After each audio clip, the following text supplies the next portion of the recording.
You know what? Like, after all, I'm only human. We will make mistakes. I'm just gonna try this again and hopefully it's successful. I'm back with another video. Somebody asked me to make something from my childhood. This was after I put out sort of like an Instagram questionnaire asking people to recommend things that they want to see on the channel and just things they want to see me make. And I have made this before for a short video, like 2 years ago maybe, like when I kind of first started out. And I actually haven't made this again since, because this does have like one ingredient which I don't really buy often because it doesn't really serve any other purpose. But I bought some. It's not expensive. You can get this ingredient easily anywhere you are. As long as there's a brewing shop, you can get this ingredient easily. That's this stuff. This is malted barley, which in Korea is most commonly used for making what I'm gonna make today. It's also used to make gochujang, which is that red, really famous red Korean chili paste. Now the rest of the world mostly uses this for beer making because malted barley contains amylase, which can turn starch into sugar. And if you haven't guessed it by now, we're gonna be making shikhye, which is a malted barley rice drink. And in Korea, it's like commonly sold on the streets. They'll have these stools which have these big tanks, sort of like, kind of like almost like a slushy machine. And they'll just be like the shikhye inside, like swirling around, ice cold. You pay like $1, you get a big cup of it. Delicious. It's like the best, most refreshing thing to have in the summer.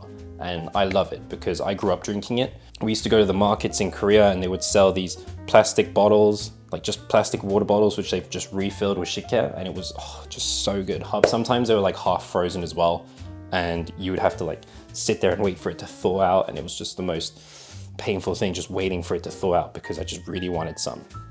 I've actually gone ahead and started cooking the rice first because we do need to cook rice.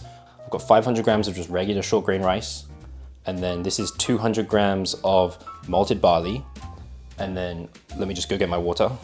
I'm gonna be using bottled spring water for this.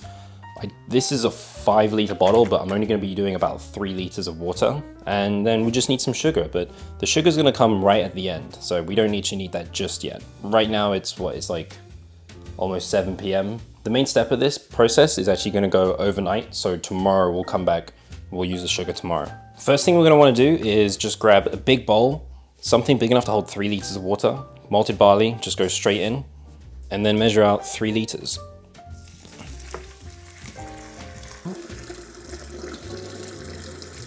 Okay, we're getting close, now to be careful.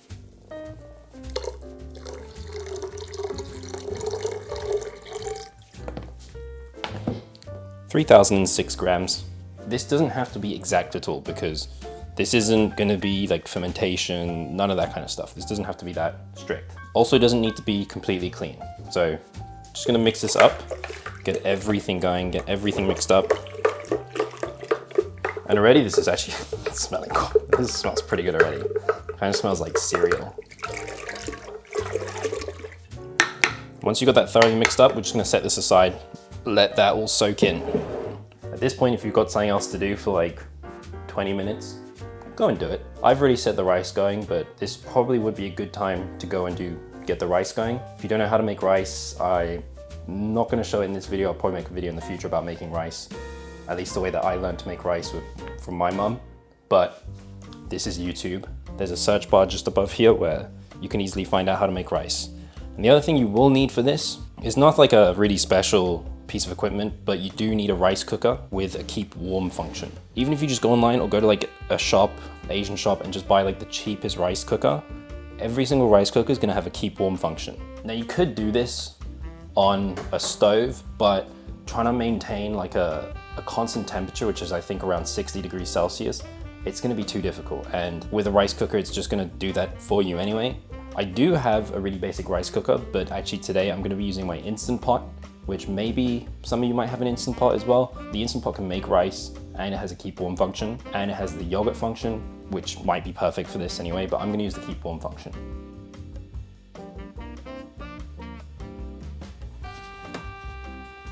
I'm back. It's been about 20 minutes now, and you can see a lot of the fine particles have settled down to the bottom. We still got this layer of sort of like the outside shells on top, but shouldn't be a problem. We're gonna run this through a sieve. So the rice is actually done cooking now as well. It's cooled down a bit, fluffed it up a bit as well. It's still a little bit steamy, but should be okay. gonna put a sieve on, but also on top of using a sieve, I'm gonna use some cheesecloth as well. This is quite a coarse cheesecloth. And just ever so gently, without disturbing the silt at the bottom of this, I'm gonna pour this in. Oh, it's leaking. It's okay if a little bit the stuff at the bottom gets in, but ultimately I want to stop pouring as soon as you see a lot of the white stuff going in there. It's still good, still good, still good. Luckily the lip on this jar catches a lot of it before it can go in. Right about there, that should be okay there. Give this a little mixy mix just to get it flowing again. A little push down just to get the last of the juice out. And we'll set this aside. I'm just gonna give it a quick mix just to break up the grains a bit. Try not to have too big a clumps of rice in here. Oh man, I'm getting so excited just making this, just knowing that tomorrow I could drink a bunch of this. And you can buy this stuff ready-made at the store, but honestly, the stuff you buy in the stores just does not compare to just making it yourself or like the stuff you get at the markets in Korea. Okay, so right now all the rice is at the bottom, it does not float. So what we're gonna do now is I'm gonna close this up, put this on the keep warm function overnight. And tomorrow when I wake up and I open this up, you'll see how much it changes and just how the rice looks so different. And that's how you're gonna know it's gonna be ready.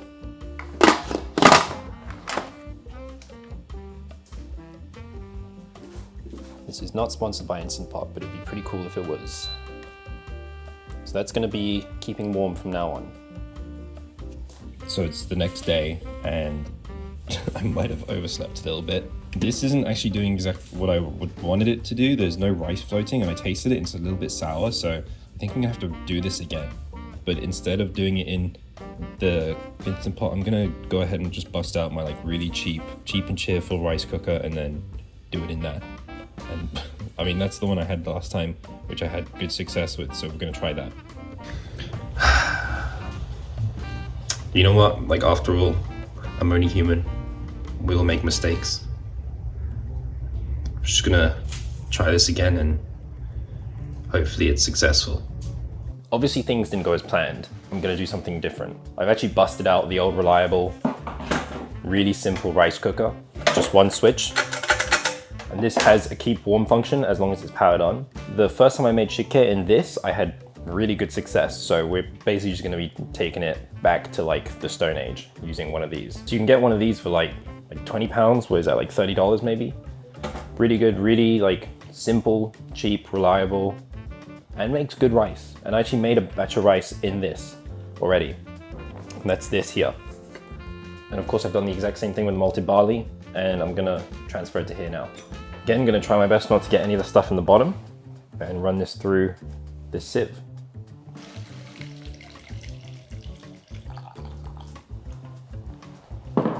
The batch that went bad, I actually didn't throw it away. It's behind here. I actually decided to just make this straight into shikhye as well.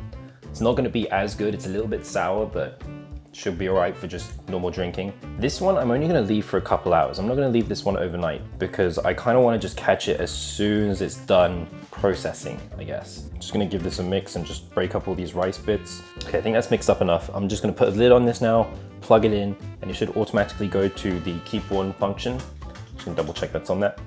And I'm just gonna leave it for 2 to 3 hours, and I'll come back every so often just to check on how it's doing. Maybe actually I'll leave it for like 4 hours. Hopefully we should see rice floating to the top. And once you've got about like a good small handful of rice grains floating to the top, you can take it out then. But I'll show you when it's done.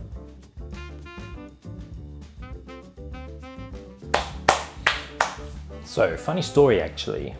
Turned out my first attempt was actually totally fine. It didn't really matter that the rice grains were floating or not because I turned that one into shikhye as well and it tasted great. And this one's kind of done the same as well where the rice is kind of puffed up a lot. It's not really floating. Like I'll give you a look. If you look here, you can see, I mean, there's one grain right there that's floating up, but the rest of it's not really floating, but the rice is starting to puff up really nicely and this is tasting pretty good. Let's just move on to the next step. Get yourself a pot that will fit all of that liquid. Hopefully this is big enough. Watch this, this is gonna be super satisfying. Check out the fit on this. how perfect that is. It's such a perfect fit. Here's our rice mixture. Just pour this through.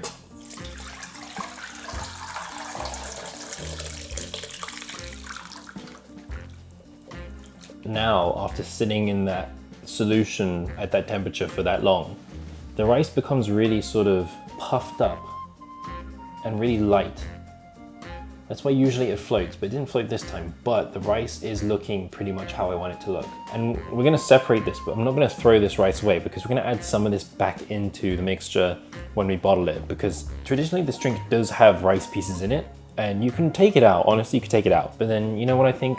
You see, growing up, I never really liked the rice pieces and I would try to avoid actually drinking them. But as I grew up, I kind of realized like this drink is so good, right? Without the rice pieces, it's not the same. You know, it needs like that balance of like something that makes you like kind of like, and then the actual drink itself, which is like delicious. I'm not gonna add all of these rice pieces back to the drink. I'll probably just take a good scoop of them and add them back. For the most part, this rice has done its job. But keep them, for now, keep them. Just wanna make sure we get all that liquid out. Light this up and then bring this to a boil. Once this comes to a boil, we're gonna add our sugar. I've measured out about 7 tablespoons of sugar so far. I'm gonna add that in and then give it a taste and then just adjust from there, because like the sweetness of this completely depends on what you want. I like to really like edge on sweet, not too sweet, not quite like not sweet enough, just on that sort of like edging point. And that's kind of like my favorite type of shikhye, where it's like edging on sweet, where it's like you just want to drink more because you want to see if it'll get sweeter, but it doesn't. So right now, by bringing this to a boil, it's basically going to kill off the enzymes. It's going to kill off any wild yeasts in there. We'll leave it boiling for a few minutes as well. Don't make the same mistake I did and take your eye off this, because it will foam up really quickly. So like when you're cooking pasta. Now that it's boiling, I'm going to add sugar. This is 7 tablespoons at the moment. And then just give it a good mix, dissolve all that sugar. Just gonna give this a quick little taste.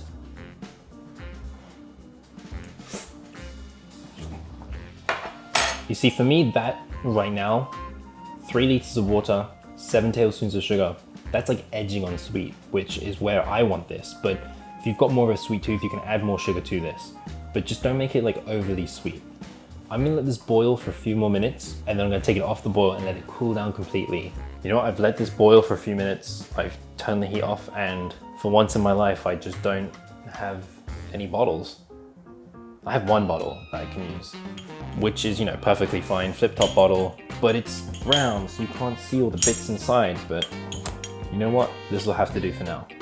Or alternatively, I could put it in here, but this doesn't have a rubber seal on it, but it should be okay because I'm gonna probably finish this pretty quickly, so it should be all right. So we'll use this. I'm gonna let this cool off completely. I'll probably make an ice bath in my sink just to cool this off even faster. In the meantime, I've got all my rice bits in here.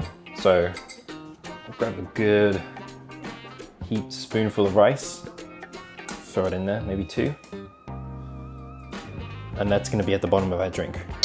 The rest of this rice, I usually compost this. Sometimes I'll put it out for birds to eat as well, because birds love rice. That's something I do all the time. I put leftover rice, any type of rice out, birds, squirrels, everything will come and just eat it up straight away. The rest is rice, no more use unless you want more rice bits. And if you do want more rice bits, then you're kind of weird and I don't agree with you. Okay, we've let this cool down completely, so we're just gonna pour it into our jar.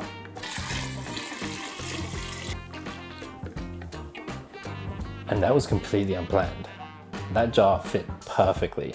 So I mean, obviously, ideally you want to have this in a bottle so that you can shake it up every time you use it. With this one, I'll probably have to do this. Get a spoon, mix up all the rice bits, and then attempt to pour this into a cup, which I don't think will end well. We'll try anyway. Oh, maybe that wasn't so bad. The trick is speed. Now, I didn't get any rice bits in there, but it does have a little bit of like floating rice in there. Ooh. It's malty, it's sweet.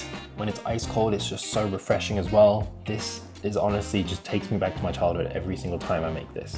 I would honestly, if you do have a Korean shop near you, or if you can get a hold of malted barley, instead of buying the store-bought stuff, I would just recommend just making it at home, because You can just make this in a big batch. It'll last you a couple days. It takes a couple hours, but it's so worth it.